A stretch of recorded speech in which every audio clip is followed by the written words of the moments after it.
अखिलेश यादव और राहुल गांधी तेजस्वी यादव से मुलाकात करने बिहार जाएंगे।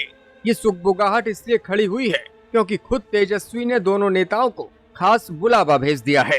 तेजस्वी यादव ने राहुल और अखिलेश को सिर्फ राजनीतिक समर्थन के लिए नहीं बल्कि बिहार के एक बड़े मामले को राष्ट्रीय स्तर पर उठाने के लिए आमंत्रित किया है। ये वो मुद्दा है जिसे इन दोनों ही नेताओं ने संसद के पटल पर भी उठाया था। इसीलिए अब तेजस्वी चाहते हैं कि अखिलेश यादव और राहुल गांधी बिहार आए और देश के युवाओं को बड़ा राजनीतिक संदेश देने में सफल हों। तेजस्वी यादव ने आखिर अखिलेश यादव को फोन करके क्या कुछ कहा है और उन्हें क्यों बिहार आने का आमंत्रण दिया है, आगे आपको बताएंगे। लेकिन पहले देखिए कि आज संसद पहुंचे सपा चीफ अखिलेश यादव ने झारखंड में जारी जैन जी के आंदोलन को लेकर क्या कुछ कहा है। कि झारखंड के बच्चों से बातचीत हुई है सरकार की और सरकार बातचीत कर रही है। हमें उम्मीद है रास्ता निकलेगा, लेकिन असली जिम्मेदार है भारत की सरकार। भारत की सरकार ने क्या किया है झारखंड के लोगों को नौकरी देने के लिए? भाई भारत सरकार अगर कुछ काम अच्छा करती तो स्टेट गवर्नमेंट को भी फायदा होता है, स्टेट गवर्नमेंट भी काम करती। असली जिम्मेदार अगर कोई है बेरोजगारी के लिए और नौजवानों को उनका भविष्य अंधकार में डालने के लिए, वो भारत सरकार। सर एक दूसरी क्वेश्चन। सियासी माहौल में गहमा गहमी के बीच आज एक और वीडियो वायरल हुआ जिसमें अतीक अहमद का हम शक्ल दिखाई दिया है। सबसे छोटे बेटे के निधन के बाद लगातार अतीक अहमद का नाम सोशल मीडिया पर तैर रहा है। अतीक के हम शक्ल ने मीडिया के सामने आकर किस तरह से अपना अंदाज बयान किया है, आप खुद देखिए। अच्छा, आपने कहा अब्दुल को टाइट किया जा रहा है, तो आप ऐसा लगता है कि अब्दुल को टाइट किया जा रहा है? नहीं, ये बात हकीकत है, अब्दुल को टाइट किया जा रहा है। आप ये डायलॉग बोलते हो कि कितने अतीक मारोगे, हर घर से अतीक निकलेगा? नहीं, मैं क्यों बोलूंगा? मैंने आज तक कोई डायलॉग नहीं बोला, मैं क्यों बोलूंगा? मेरा अतीक से कोई लेना देना। मैंने आपको एक बात बताई, मेरे ऊपर कोई मुकदमा नहीं है, मेरे ऊपर 116 नहीं है, कोई मैं चोर नहीं हूँ, डकैत नहीं हूँ। भाई अतीक की शकल मिलती है मेरे ऊपर, मेरी तो एक शकल के कई लोग होते हैं। लगातार जैन जी की सक्रियता के बीच बिहार से आज ये तस्वीर सामने आई। राष्ट्रीय जनता दल के प्रतिनिधि मंडल ने बिहार पुलिस के महानिदेशक से मुलाकात की। तेजस्वी यादव ने सोशल मीडिया पर ये तस्वीर साझा की और लिखा कि छात्रों पर AK-47 से गोली चलाने का आदेश आखिर किसने दिया और इसके लिए जिम्मेदार कौन है, इस पर निष्पक्ष जांच होनी चाहिए। दरअसल 25 जुलाई को सीवान में छात्रों के प्रदर्शन के दौरान पुलिसकर्मी ने AK-47 से फायरिंग कर दिया था, जिसका वीडियो सामने आया है। इसी पूरे मामले को लेकर तेजस्वी यादव ने राहुल गांधी और अखिलेश यादव से समर्थन मांगा है। उन्होंने दोनों ही नेताओं को पटना आने के लिए आमंत्रित किया है। अखिलेश यादव का धन्यवाद करते हुए तेजस्वी यादव ने कहा कि उन्होंने इस मुद्दे को संसद के पटल पर उठाया, इसके लिए हम उनका धन्यवाद करते हैं। उन्होंने कहा कि हम चाहते हैं कि राहुल और अखिलेश यादव दोनों ही बड़े नेता बिहार आए और पुलिस कार्रवाई में घायल छात्रों से मुलाकात करें।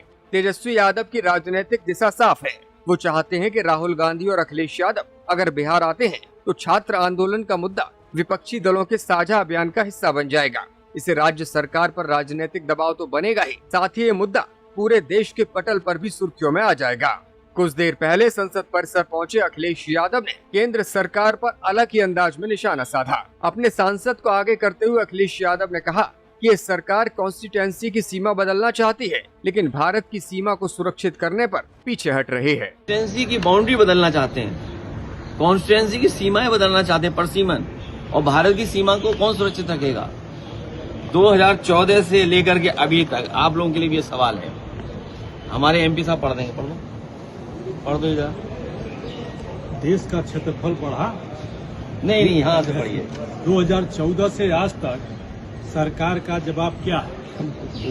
देश का क्षेत्रफल बढ़ा, देश का क्षेत्रफल घटा, देश का क्षेत्रफल समान रहा, सरकार को पता नहीं क्या हुआ?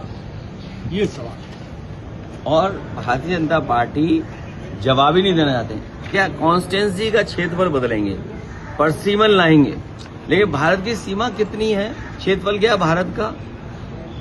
अखिलेश बोले कि हम सबको यहाँ जनता चुनकर भेजती है, हम सरकार से सवाल पूछने के लिए ही यहाँ आए हैं। लोकतंत्र में विपक्ष की यही भूमिका है, लेकिन सरकार जवाब देने से भाग रही है। सरकार का सामने हम सबको जनता यहाँ चुन करके भेजती है, इस सरकार से सवाल पूछें।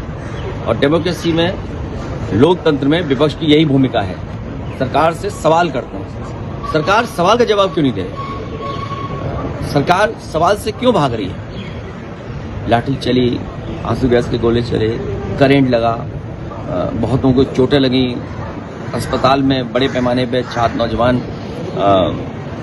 गए, एडमिट हुए। इलाहाबाद में आज भी बच्चों के ऊपर मुकदमे दर्ज हैं और कई बच्चे युवा जो आंदोलन में शामिल नहीं थे उनके ऊपर भी मुकदमे दर्ज हैं, जबकि सरकार ने यह स्वीकार किया था कि किसी पर मुकदमे नहीं होंगे, किसी को परेशान नहीं किया जाएगा। तो अब हम सवाल किससे पूछें? आपके माध्यम से पूछते हैं या सरकार से पूछ सकते हैं या जनता में हम जब जाते हैं तब पूछ रहे हैं। अखिलेश बोले कि डिलिमिटेशन बिल का हम विरोध कर रहे हैं। FCRA कानून के जरिए ये सरकार लोगों को डराने का काम करेगी, क्योंकि भारतीय जनता पार्टी खुद में बड़ी भूमाफिया पार्टी है। हम उसका विरोध कर रहे हैं, डिलिमिटेशन का, FCRA का विरोध कर रहे हैं। मैंने आपको उदाहरण दिया, FCRA तो अब ला रहे हैं, जमीन कब्जा करना चाहते हैं, भूमाफिया ये लोग। आप पता करिए, कई इंस्टीट्यूशंस चल रही है यूपी में। एक बहुत बड़े शहर में भारतीय जनता पार्टी के मंत्री ने वो इंस्टीट्यूशन कब्जा कर लिया। FCRA कानून से डराएंगे लोगों को, इंस्टीट्यूशंस पे कैसे कब्जा करें उस दिशा में ले जाएंगे। इसीलिए मैंने कहा भारतीय जनता पार्टी बहुत बड़ी भूमाफिया पार्टी है। तालाब दिख जाए तो कब्जा, और यूपी में तो बड़े पैमाने पे कब्जा हो रहा है सर। डिलिमिटेशन को लेकर के डरा करके, धमका करके, और फिर विदेश से पैसा आ रहा, अगर इंस्टीट्यूशन के लिए आ रहा है, समाज के अच्छे काम के लिए आ रहा। आप में से तो मुझे नहीं पता, लेकिन बहुत सारे जो सांसद हैं उनके परिवार के बच्चों की पढ़ाई उन्हीं इंस्टीट्यूशन में हो रही होगी।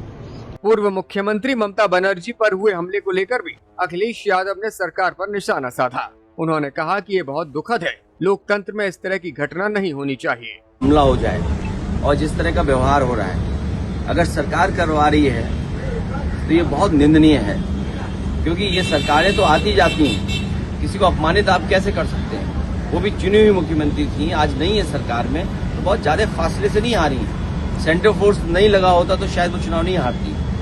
ये सिक्योरिटी मिलनी चाहिए उनको, और सरकार की जिम्मेदारी उनकी सुरक्षा का इंतजाम करे। इस बीच सपा सांसद डिंपल यादव का अनोखा अंदाज भी देखने को मिला।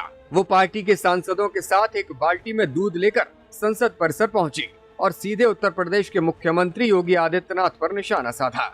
उन्होंने कहा कि चंदा चोरी के मुद्दे पर खुद मुख्यमंत्री ने कहा था कि वो दूध का दूध और पानी का पानी करेंगे, लेकिन अब सदन के अंदर जवाब देने से बच रहे हैं। तो दबाने की कोशिश करी गई पूरी बात को, और उसके बाद जब खुलासा हुआ तब मुख्यमंत्री जी गए और ये भाषण दे के आए कि दूध का दूध पानी का पानी करेंगे। जब 2 साल से SIT की कमेटी की गठित है, जब जमीनों में इतनी बड़ी धांधली हुई है, जब ट्रस्ट ने इतनी महंगी जमीनें खरीदी है, जो 2 करोड़ की जमीन 16 करोड़ की, 5 करोड़ की जमीन 25 की 40 करोड़ की, तो न जाने कितना जो दान आया उसमें चोरी की गई है। दान पेटी से दान गायब है, जहाँ पादुका गायब हुई, जहाँ सोने की ईंट चांदी की ईंटें गायब है, तो कोई हिसाब किताब ही नहीं है।